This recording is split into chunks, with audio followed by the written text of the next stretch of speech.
now we do. Great. Well, it's setting up.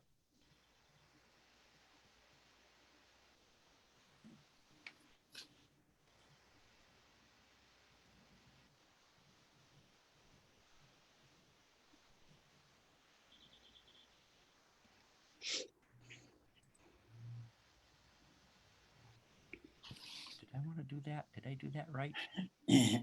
Okay, we should be.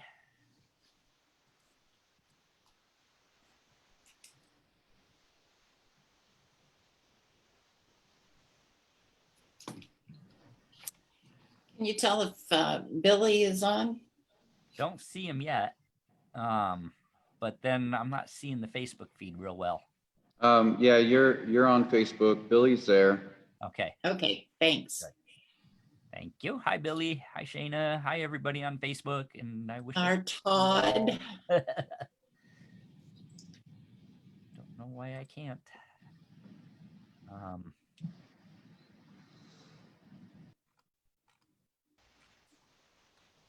Where are we? We should be. I should be able to see it.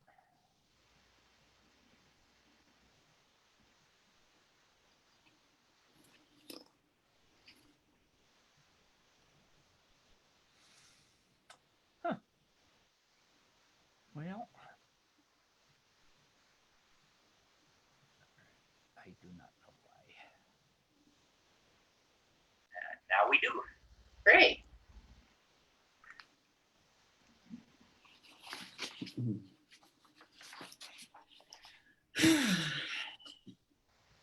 "30 seconds. That's too much pressure.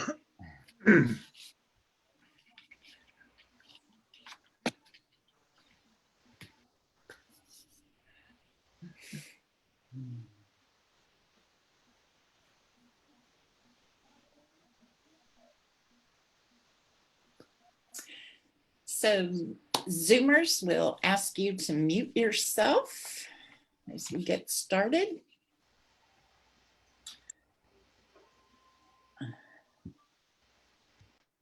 Slides up.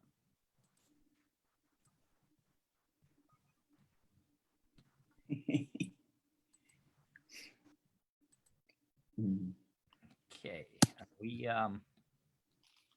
Oh. There. Okay, we should be showing the slides. Yes, yes. Good morning, everybody. Hello to Facebook land. We're now streaming to our YouTube channel as well. So more and more people are joining Unity of Joplin this morning and hopefully future Sunday mornings as well. I'm Ann Leach, and I am happy to be here with you today. Happy Father's Day. Happy Father's Day, Gordon. Thank you. And Happy all Father's of the Day to all fathers. the fathers out there. Yeah. Happy solstice. I mean, there's so much going on this weekend. It was a powerful, powerful weekend. So we're feeling the vibes and we're ready to bring you a great service today. Let's go ahead and start with our social media check-in. And very simple, I bless all fathers at Unity of Joplin. I bless all fathers at Unity of Joplin. Take that one in. And we'll move into our gathering song as we come together today, A World Awakening.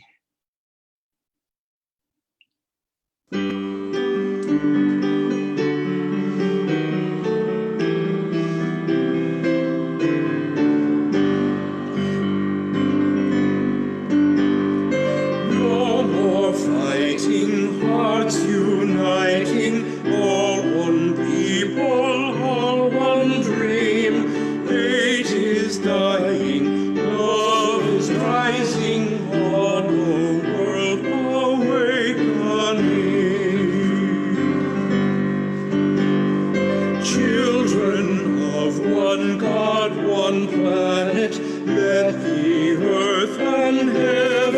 sing, join the angels' joy strings of for a world awakening. Oh, for a world awakening. Oh, for a world awakening.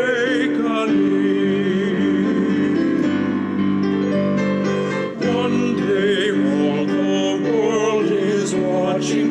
Time weaves us a common theme. Peace our anthem.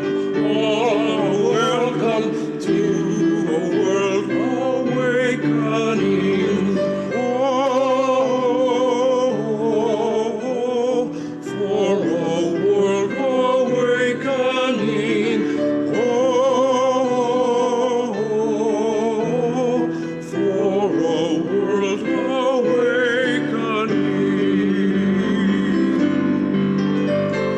New ideas and new beginnings, that's what each tomorrow brings.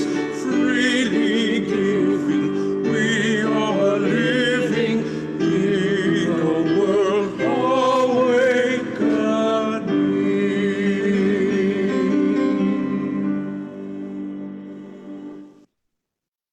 Boy, I just think we should take a little credit here because I do feel things are awakening. The world is awakening around us, and I think we're having a powerful influence on that just by the affirmations in that song.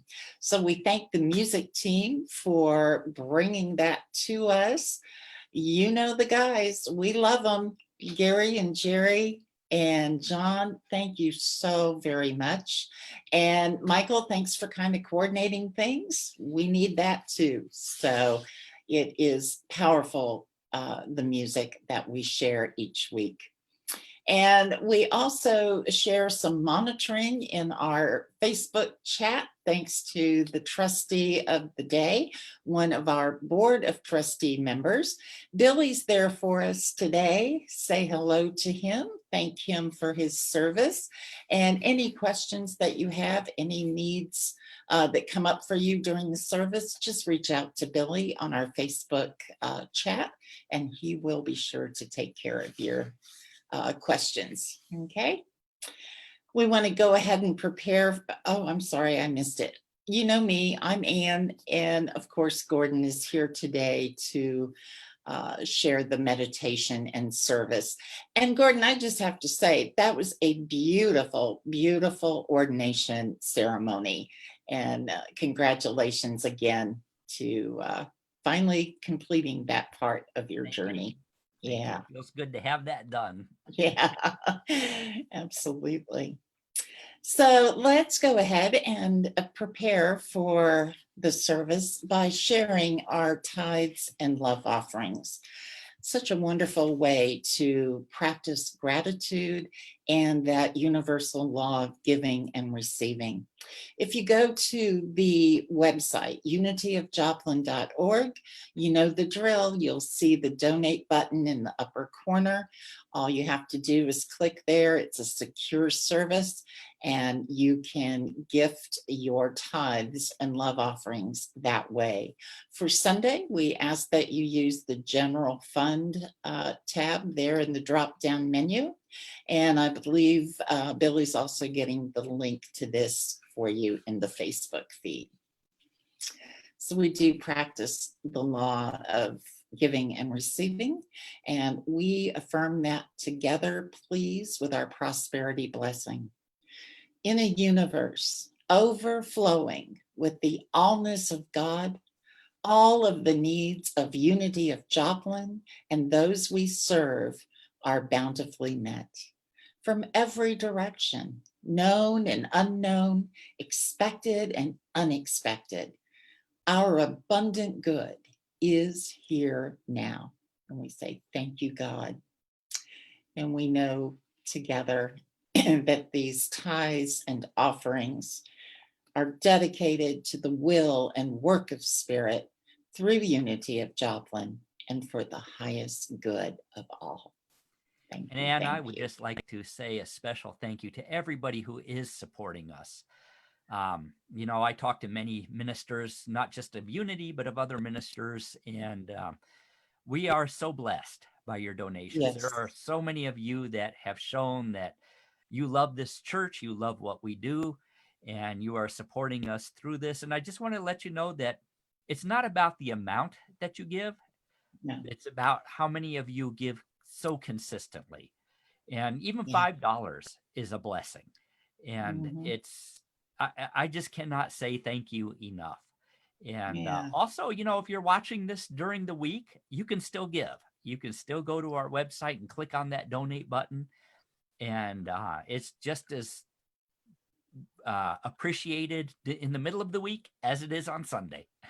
Absolutely. Yeah. Thank you for that reminder. Yeah. It's so true because it's even kind of selfish, right? Because we're doing the work. We want to receive back as well. And we know that principle and we take action to express it and live it. And yeah, so it's wonderful to And see it also the lets end the result. universe know that that you are a steward of Unity of Joplin, Mhm. that Yeah. you care about it and you support it, and that's what it's all about, is working together.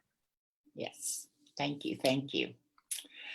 All right, let's just a few quick announcements. As you know, our Revs Ramblings happen every night except Sunday night and except Wednesday night when the Myers family shares the Wednesday night word with us.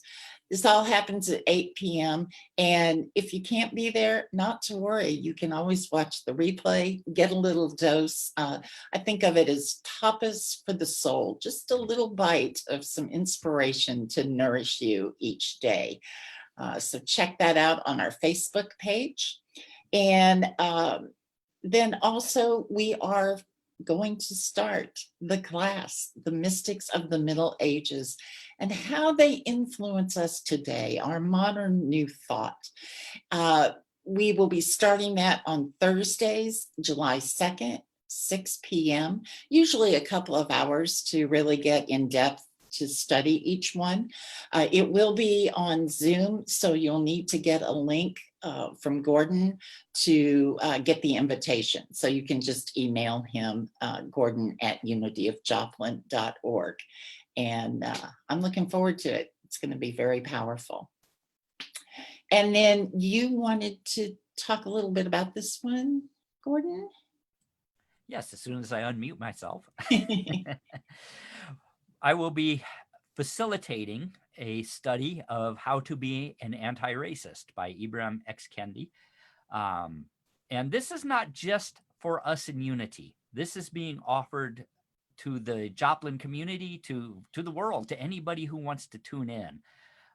It is on the Joplin for Justice Facebook page. It's, I believe it's being shared in other places as well. This is really about changing our consciousness. It's great to march. It's great to protest. Those are wonderful ways to begin the work. But there's also inner work to do. We know that just like peace begins with me, so does equality and dignity. And, as white people, we don't know what it's like to experience some of the things that our brothers and sisters who are of color have experienced and are experiencing. And this is a great way to really come into a real understanding, not only of what we can do, but also some things we probably shouldn't do. And I'm really affirming and hoping that I'm going to be getting some guests on with me, or maybe they will take a whole day and do it, who are qualified to speak on these subjects. So spread the word. That's really what I'm asking right here and right now. Put it on your calendar, but spread the word. Put it on your Facebook pages. Put it in your groups. Let's really work together to make a shift in our community and in our world. And his work is so powerful. I've read a couple of articles by him, and I learned that he just signed on with Boston University to be a visiting professor there this next year. So he is making his mark, and it will be fun to really, really learn from him and his writing. So thank you. There is an Candace, introductory video on our Facebook page and on several other Facebook pages around the community. okay. Candy had a question here. Is it going to be on Zoom at all, or just Yes, through? please send me it- an email, let me know you're interested. It will be Zoomed. Okay, thank you. Thank you.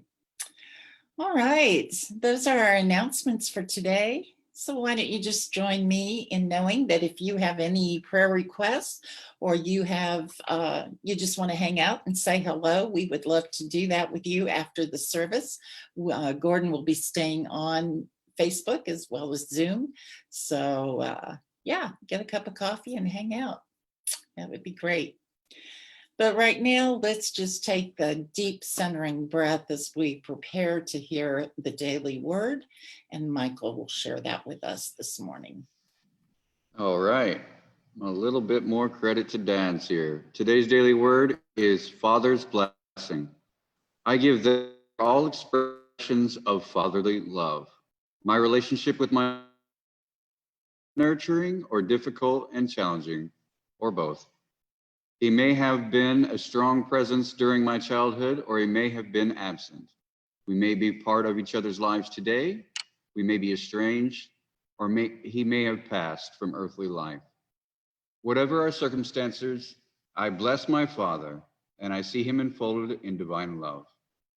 As I honor my Father, I also honor all the father figures who have helped guide me along my path. Family members, teachers, neighbors, clergy, employers, and friends. I bless them all. I bless them as I recall all the ways each one in a unique way has modeled strength, guidance, wisdom, and patience. Their presence remains with me thanks to their gifts of fatherly love. I have taught you the way of wisdom. I have led you in the paths of uprightness. Proverbs 4:11. Thank you. Thank you, Michael, and happy Father's Day to you. We'll prepare now for our next song, O Life That Maketh All Things New.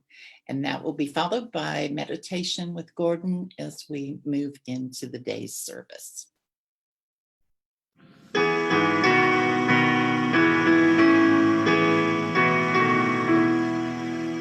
O life that maketh all things new, the blooming earth, the thoughts of men, our pilgrim feet wed with thy dew, in gladness hither turn again. United in the truth we stand, proclaiming peace to every land, proclaiming peace to every land. From hand to hand the greeting flows, from eye to eye the signals run, from heart to heart the bright faith glows, the seekers of the light are one. United in the truth we stand, proclaiming peace to every land, proclaiming peace to every land.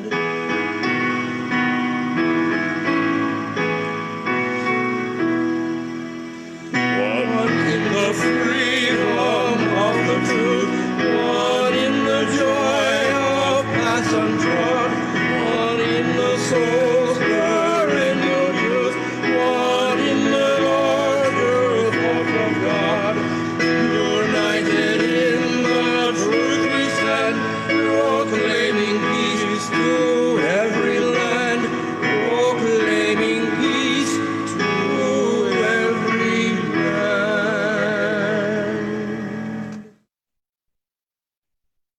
And standing united in truth.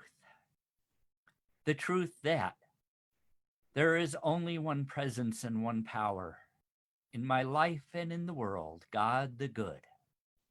By whatever name we call God, by whatever understanding we have, it is all one, and we stand united in the truth. that we are brothers and sisters, all of us, in union, in harmony with the one God, the Creator, divine mind. In one heart, we stand in unity with each other. When we close our eyes in meditation, we no longer see color, race, religion, nationality, or any other human construct that divides us. Breathing into this oneness, I feel my divine connection. I feel my oneness with the creative force, that is creation itself. I feel my oneness with my brothers and sisters, my family, and indeed all life.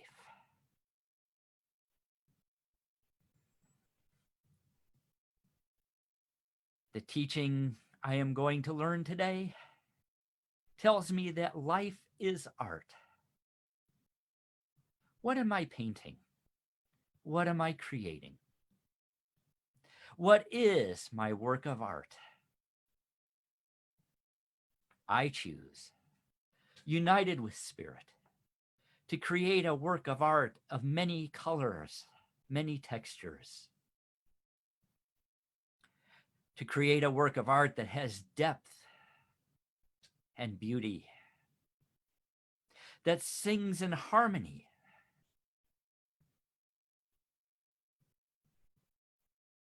that has a variety of melodies and words,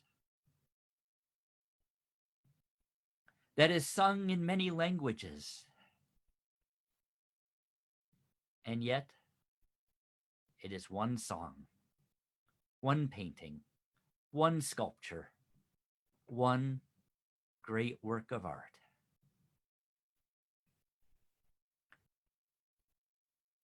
I know that I have a specific piece of the fabric, a specific gift to give to this collaborative,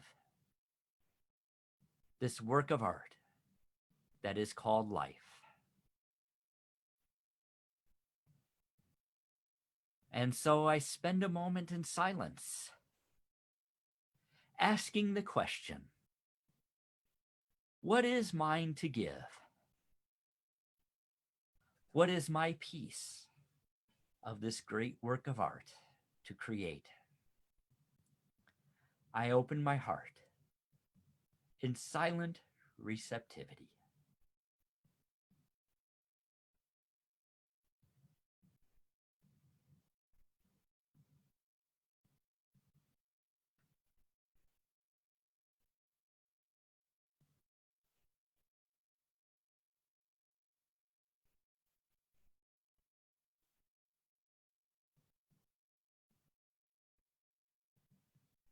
And having created a place to receive divine inspiration,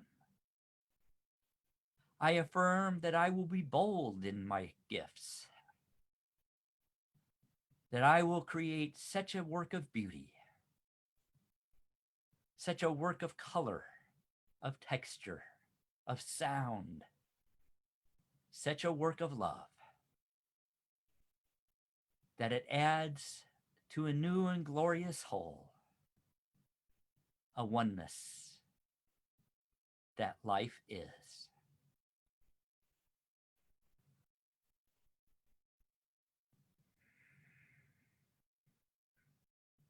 I also send a blessing today to all the fathers of the world, of all colors, of all genders, of all races, of all forms.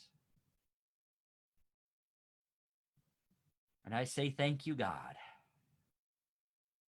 Thank you, God. And so it is. Amen. And so now we are going to experience a Shinto and Tenrikyo prayer. I hope you enjoy it. You won't understand it. And by the way, I just have to do a disclaimer before we go into it. There are translations, and whoever translated it obviously didn't do a very good job. So know that the words are not important. It is the spirit that is important.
That was a prayer from the Shinto tradition. As I said, obviously not translated well at all. But I'm sure the lady who was singing knew exactly what she was saying. And it was it has a depth to it that I enjoyed. And I'm going to turn this off here so that we can see each other. There we go. And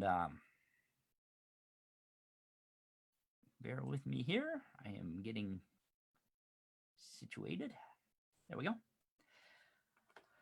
Okay, well, so today we are continuing our exploration of the world's religions and how we have, what our similarities are, what our differences are, and most importantly, what our similarities are.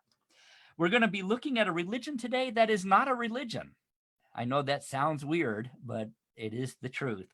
The first one we're going to look at is Shintoism. And as I said, it's a religion, but it's not a religion. And I'll explain more about that in a few minutes. But I chose Shintoism and Tenrikyo for our Eastern religions over many others because, number one, they're not well understood or known in the West. I mean, how many of us really know anything about them at all? We know a little bit about the Tao, which is not a religion at all, and Confucianism, which is not a religion at all. But these two we don't know that much about. So we're going to delve into them. And I want to explain why I say they are not a religion. Very few of the Eastern religions are religions at all, because religion as a concept arose in Western Europe predominantly. And religion is defined as having a certain cosmology, a structure, a framework, generally a hierarchy of organization. And these religions, these practices are more spiritual. They do not have any of that. They do have certain beliefs, but there's no formal dogma or doctrine. Now, Shintoism did develop a formal doctrine in the 20th century, but we'll talk about that in a few minutes. Originally, it did not have it at all. They have no canon text and no specific supreme deity. If you'll notice in that prayer and the translations, there were many names for God. In fact, it says even many gods, and that's not technically correct because they believe that God shows up in many different forms and ways, but ultimately there's only one God. The other difference is Western religions stress exclusivity. You have to worship the God of whatever religion it is that you are practicing. Whereas Eastern religions, Buddhism, Hinduism, Shintoism, Tenrikyo, they are very flexible. They recognize that God shows up in many ways, and they don't get hung up over what name you give it or what form you give it. So you are welcome to see God in many different ways and in whatever way works best for you. So let's take a deep look, beginning with Kani no Michi, or Shintoism. Shintoism is considered Japan's indigenous belief system. It goes back probably at least 4,000 years, and it originally was a nature religion, very similar to the Northern European religions such as Druidism and some of those. It has, to this day, no central authority. There is no Pope of Shintoism or bishops of Shintoism or anything like that. There are priests and priestesses, but even they really serve more to maintain the sacred sites and the temples and things like that, but they don't have a real authority. To the West, Shintoism looks like a polytheistic religion because it appears to revolve around the kami, or different representations of God, but it really isn't. What Shintoism believes is that there is one creative power that flows through all of creation, that flows through every living thing, human, animal, plant. It even flows through geology and rocks and trees and water and the wind. But it is a power. It is an energy. If we want to put it in terms we understand easier here in the West, it's the force that flows through all life, gives life to life, and receives from life. It's represented in literature and art, when we're talking about it, by different animals and plants and landscapes and forces of nature. But to be clear, it is only represented by those. And we do that in the West. We have our paintings of God. We have our religious symbols. We have our patron saints. The Native Americans in the Southwest had the Kachinas. In Unity, we got 12 powers, 12 disciples. And we know that those are not God in and of themselves, but they just represent certain things. They help us understand. So the kami, or the ideas of God, and by the way, that's spelled Kami, represent positive and negative aspects of the creative force.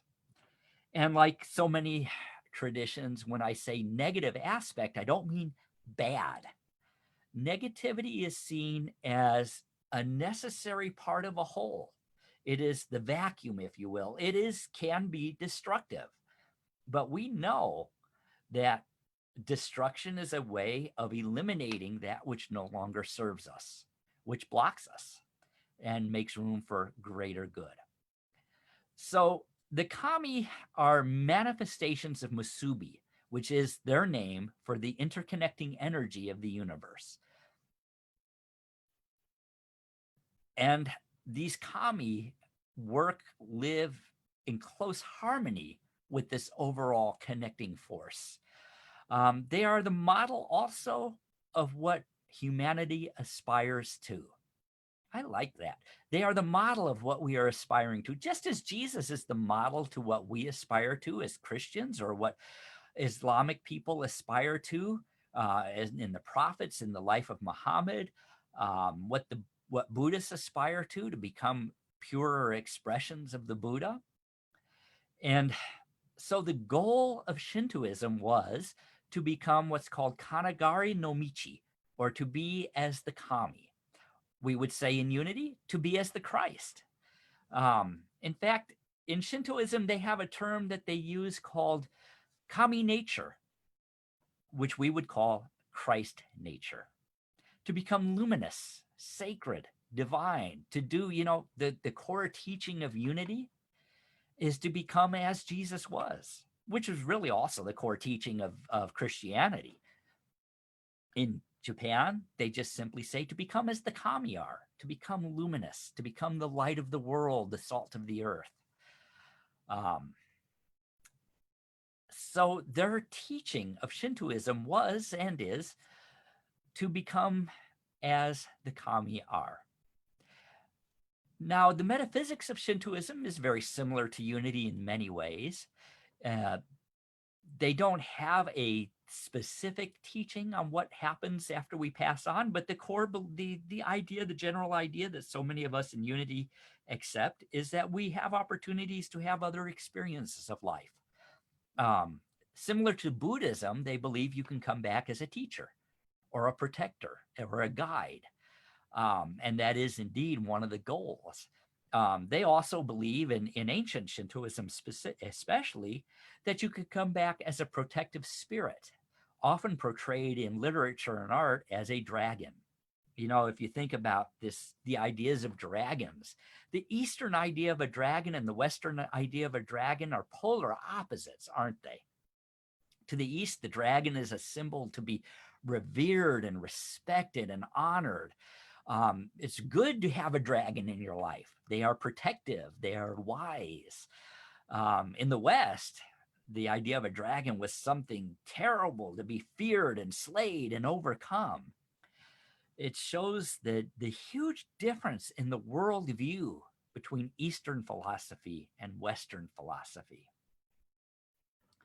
You could also, as I said, come back as a human who has taken the form of a kami, a messenger for the god, an angel, the messenger of God. So they have these different ideas of what happens after we pass from this experience we call life, but it's open to your own understanding, because the real importance to a Shinto was not what happens after we leave this experience. It was how we live this experience. which indeed was the teaching of Jesus, was Judaic belief, was the teaching of Buddha, and certainly is where we put the emphasis in unity. So to a Shinto, what is their idea of how the universe began? Now, keep in mind that these ideas go back thousands of years, long before we had modern physics and astronomy. The Shinto idea of cosmology, of how the universe began, was this, and I quote in English, of course, "The universe began when light separated from heavier elements. And it began with an explosion. The light pushed the elements out into the emptiness." How in the heck did they know that? Have you ever wondered that? Well, after that Big Bang occurred, a being called, and bear with me as I get this pronunciation, a being called Amen no Mani Kanushi appeared. This was a kami who appeared as the place of life, a ball of water in the midst of the expanse. And upon this ball of water appeared two beings, Izanji and Izanami, a male and a female, who were brother and sister. And walking upon this ball were animals of immense form and strength. They were fearsome, filled with teeth and claws. And the brother and sister slayed them with their spears, and dipped the spears with the blood of these monsters into the waters, from which sprang Onogor Island, and upon which appeared man and woman. So that is their creation story. They do have general morality and ethics in their tradition. It's very unspecific because they truly believe in free will. But though there are no overreaching codified morals, such as the Ten Commandments, there's a general ethic which are focused upon a few things. Number one is makato. Makato is the Japanese word for sincerity. And tadishi, which is the Japanese word for honesty. Honesty and sincerity are considered to include decency and respect for life. However, in Shintoism, as time went on, this was so open to interpretation, we're going to see that the religion itself got way off track. But that was part of their evolution. Shintoism, as I said, began as a tribal religion, incorporating many different aspects. Each village had its own representation of the divine. And gradually these got combined and coalesced, much like the Hindus experienced, into a general vague practice called Shintoism. They were influenced by other factors down through the ages. Taoism influenced it. There was a very slight influence prior to the 19th century from Christianity. It would become huge in the 1800s. But certainly there was influence from Buddhism. In fact, even practicing Shintos today also practice Buddhism. And remember, Buddhism is a philosophy. It's not necessarily a religion either. Where Shintoism really began to be affected negatively was in 1868 with the arrival of the first Christian mystics. And they brought with them Western ideas of economy, of politics, of the empire building and domination. And it came into the rising influence of business, in particular in Japan, of the ruling, what would become the ruling business class, the business owners, who saw Shintoism as a way to control the masses, much like we saw with other religions. And so they created the state religion of Shintoism as a means to control the country and solidify their power. In the Meiji Restoration of 1868, they officially declared the emperor of Japan to be a kami, a god. And a few years after that, they established the Ministry of Rights, that's RITES, which created a nationalistic authoritarian theocracy. But in truth, it was ruled by the wealthy business owners, with the emperor as a figurehead. By the early 1900s, they had a rescript of it on education, which took over the schools of Japan and essentially made them the state-run religious schools. And every citizen, as a young person, had to recite the oath that went like this: I offer myself courageously to the state. And that created the idea of kamikaze, where your life was subservient to the life of the state. The theocracy continued to strengthen its hold on Japan and the emperor and the government until eventually it was defeated in August of 1945 when Japan lost World War II.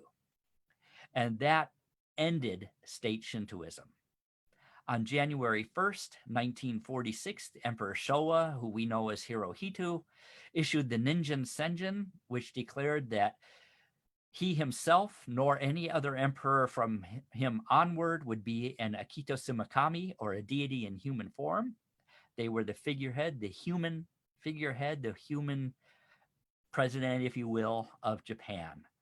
And Shintoism at that point fell out of favor with the Japanese people. And it virtually ceased to exist except in a handful of remote areas of Japan as a religion at all, because it was blamed for the defeat of Japan, the destruction of most of its cities, and of course, the death of so many people. Today, it has had a little bit of a revival, but more of the original form of Shintoism. And there's about 80,000 practicing Shintos in Japan, and beginning to be a few around the world. But nowadays, it's more of a cultural identity.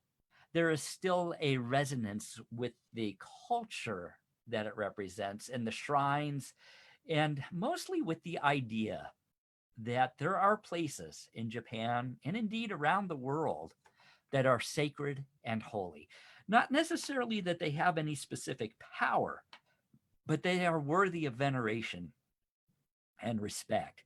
Shintoism today is more focused, especially with the younger people, on ecology and preservation of the earth. And so it's not seen as much as a religion anymore, as more of a cultural respect and practice. But as Japan moved through reconstruction after World War II and reforming their culture, there began to rise out of this the wreckage, the rubble of their spirituality, different paths that embraced many of their original ideas and other modern ideas as well. And one of these is a religion called Tenrikyo. Now, Tenrikyo very much is a religion, and it was along with a few other religions we've looked at, one of the few that was actually started by an individual. In Japan, Tenrikyo is called the new religion, and it originated with the teachings of one person in particular in the mid-1800s named Nakayama Miki, who is also known as Oyasama. And her core teaching was that God is truth. Sound familiar? God is truth. In fact, they call themselves truth students, just like we call ourselves in Unity, truth students. They do not identify, originally they considered themselves as a modern form of Shintoism, but they don't anymore. They've moved beyond that. But they focus on a few core points. They focus on charity, they focus on mindfulness, and they focus on being truth students, or self-evolution, they call it. Tenrikyo is the fastest growing Asian religion with over 2 million followers right now. They have three core or basic beliefs. We have our core principles. They have three core beliefs of their own. Those are Kanaradai, which is a ritual practice representing the return to origin. What it really is a form of meditation. And their return of origin is not a physical place. It is a state of illumination. They do that every day It's a ritual practice, as I said, and we do it in unity. Many of us, Novella and I, start every morning with a time of meditation. Most of us in unity do. They see this as a full expression of the indwelling spirit, the indwelling divine energy, what we would call the Christ consciousness. Another core belief, core practice that they have is Ninokishin, which translates to joyous life. I love that one, joyous life. What is joyous life? Joyous life is every day practicing acts of charity of one form or another. It can be simple acts like putting food in the little free pantry, or holding the door for somebody, or touching base with an elderly person.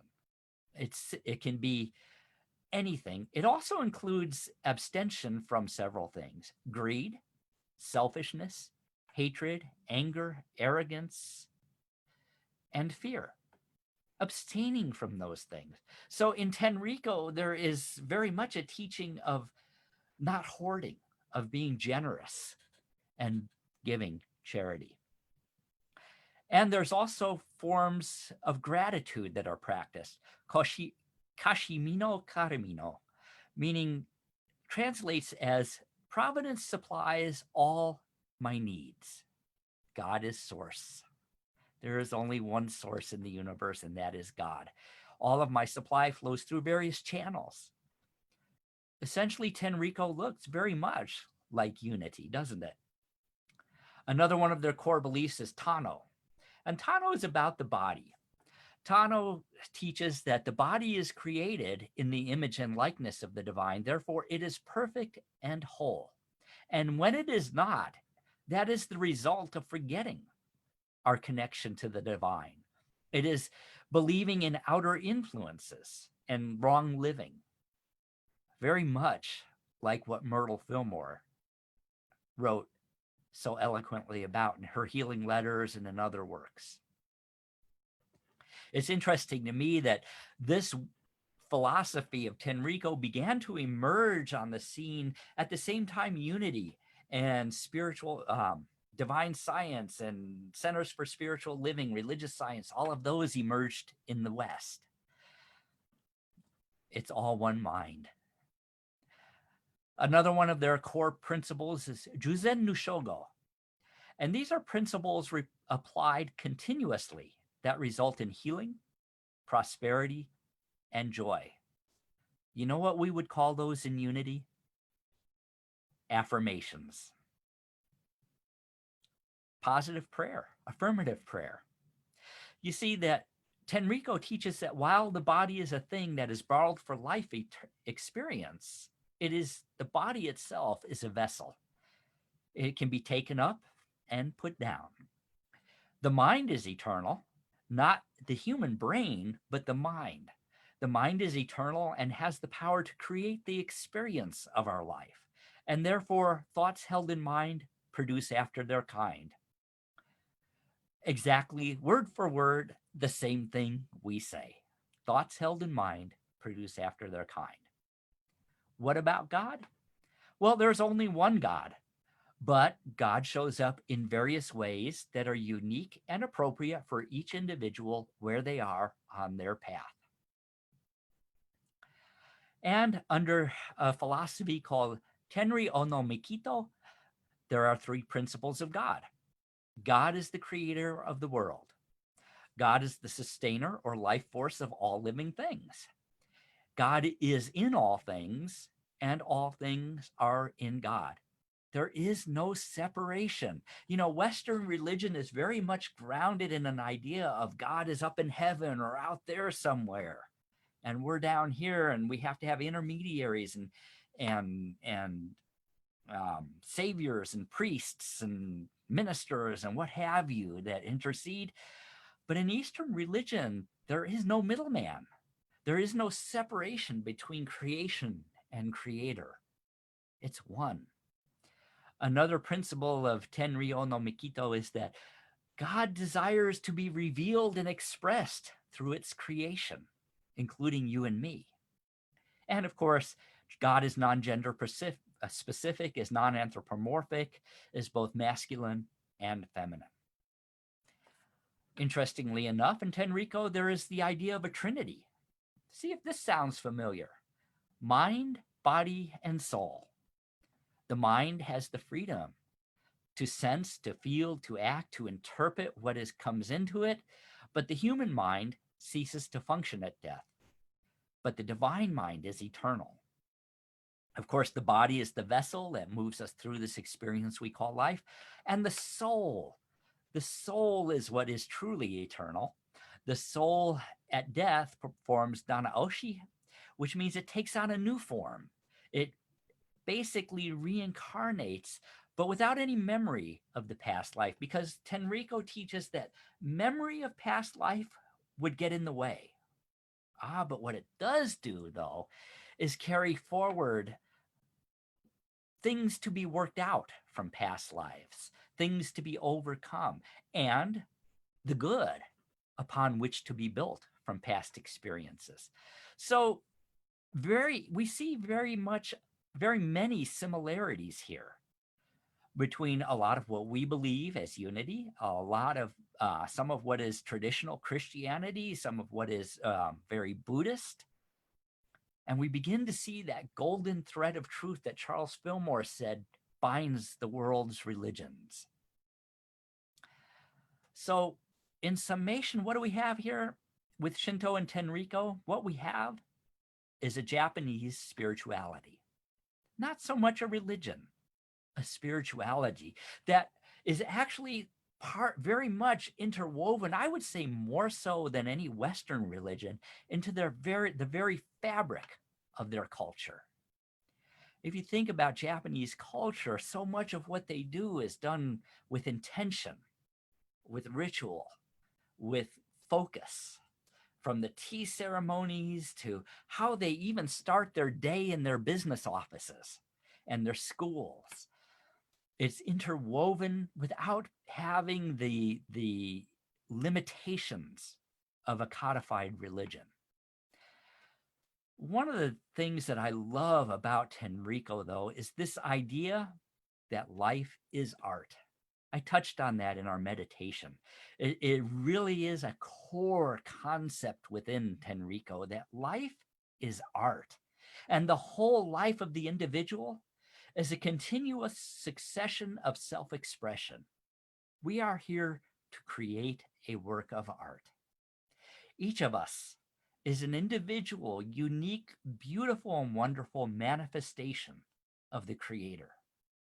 That elevates humans beyond just other people to creators in their own rights, to artists that inspire each other. And each of us has our own unique form of creating that artwork. And we suffer not because we suffer because we are not manifesting ourselves. So one of the ideas that is contained within Tenrikyo is to encourage each other to be artists, be it through painting or through music or through dance or even through writing or through work or through service. It's all considered a form of art. And our true self is revealed when our ego is out of the way. Another tenet of it is that all things exist in mutual relation and respect with each other.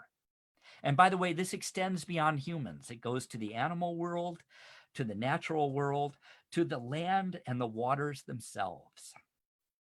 All things exist in mutual relation and respect with each other. Another one is a very simple one: live radiantly as the sun. Shine your light for all to see. And know that all people are equal. Remember to bring mutual happiness through your expression. And this one I really like: there is always a way for every person. There is always a way for every person. Another one was, all things exist for world peace. Everything we need for world peace is here. It is up to us to bring it into manifestation. I'm going to close with some of the sayings from, if there is a holy book of Tenrikyo, it is the Ofudasaki, which really is just a collection of wisdom. It's not considered something to be worshipped. It is considered to be inspirational. And so there are various things written in it, and I want to share some of them in closing with you. When all beings have accomplished the purification of their mind and come to live a life full of joy, I, Tsukihi, which is God, will be lifted up and cheered up. When all the minds of the world are cheered up, I, Tsukihi, God, and humans will be in one accord forever. Another one is, understand that through saving others, you will be saved. I just cannot get over the wonder of how similar these are to so many things said in other religions by other great teachers. Another one is, we said that one. Understand that through saving others, you will be saved. You know, Jesus said, no greater love has one than he who lays down his life for his fellow man or woman or person or animal. Another one is, the day comes when I and humans will be no more, for we shall become a new thing together. In that day, we will know that the journey of our lives was toward the one that is above all things. We will be a new creation. You know, in the practice of Sufism, of dances of universal peace, there's a prayer of Sikhism. There is a prayer that begins with the words, toward the one. And that's not toward one that is out there somewhere, but that is toward the consciousness of being one with each other, one with all creation, one with the Creator itself. And finally, there is this. Life is art. It is yours to create. It can be beautiful or it can be ugly. It can be serene or chaotic. It can be peaceful or violent. It is yours to create. All the colors and all the brushes you will ever need are already at hand. So paint from your mind or paint from your heart. It is yours to create. Open your eyes or close your eyes. Open your mind or close your mind. Open your heart or close your heart. It is yours to create. But it is best to open your eyes, open your mind, open your heart. Because then you will paint as I, Tsukuki, do. Namaste.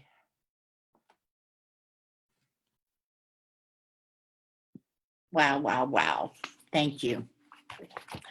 I'm with you. I love the idea of all of these similarities, all of these thousands of people around the world practicing what they believe and how it interweaves to what we believe. It's beautiful. So thank you for sharing so much insight on these various religions so that we can be reminded. Yeah, it's awesome. Awesome. Oh, what a great Sunday. Thank you all for being with us. If you're a visitor stopping by for the first time, we welcome you. Continue to check us out through our Facebook page, through our website, unityofjoplin.org. And you can always message our spiritual leader, Reverend Gordon, with any questions, any prayer requests that you have. We are here to serve, and we hope to see you back with us again. We also want to bless our children, and that includes the child within. So let's do that together. And you guys on Zoom, especially, if you want to unmute, let's do this together and really put some powerful energy out there for our kids. They are our future, and we affirm together. children. Children, You are a perfect child of God, Perfect and God child is of I God. love you God and I love you the way you are. I love that, reverberating through cyberspace. Yes, we bless all of our kids. And then let's go ahead and join together for our peace song and our prayer of protection.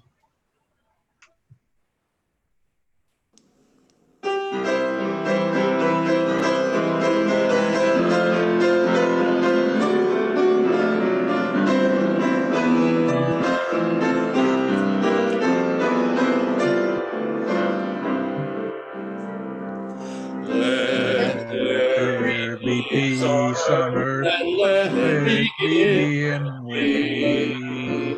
Let there be peace on earth, the peace that was meant to be. With God as faithful, we are family. Let us walk with each other in perfect harmony. Let peace begin with me. Let this be This the be the moment moment now. now. With every step I take, let this be my song now. To take each moment and live each moment in peace eternally. Let there be peace on earth, and let it begin with me.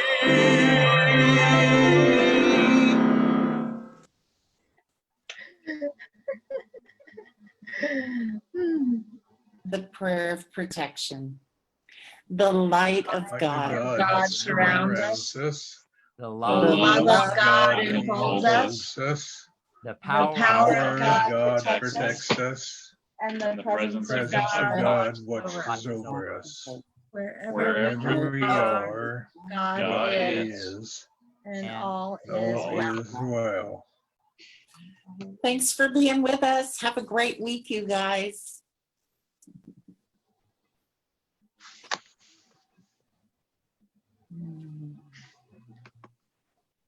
Hey, Sam.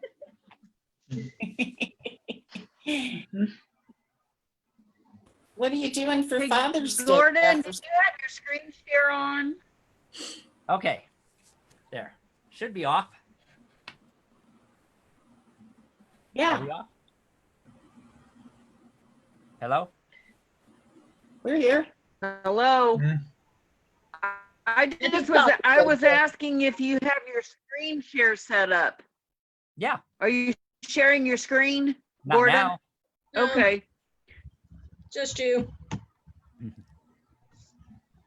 I think you're frozen, Marilyn. Okay. I think you're having probably Yeah. bandwidth issues again. It's entirely possible. Yeah. Yep. Well, I hope you all have a good week. I'm gonna tend to cats. Yes, if you didn't read the Globe today, Anne's Snowflake Snack Shack is in the Globe. Woo-hoo. Yeah. Nice picture. Celebrating our I 1-year guess that's anniversary. Snowflake, huh? Is Snowflake a black cat? Yes. Okay. Well, that came about as Sense of humor. you will recall. Carl was the one that lured them over by feeding chicken on the back deck. Uh-huh. So when it came time to claim them and name them, I wanted to say that she was Blackie 1, Rossi, her son, is Blackie 2, and then Martini, the tabby, would be Stripey. And he's like, absolutely not. Those are the worst cat names ever. So in a moment of defiance, I said, okay, she's Snowflake. And we were having our private champagne sundae and drinking cheap champagne. So the kids became Martini and Rossi. Ah. Works. Yep.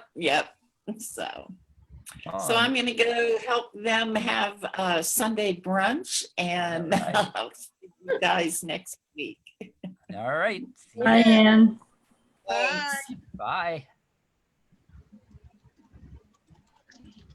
Whoa. But Okay, I just had my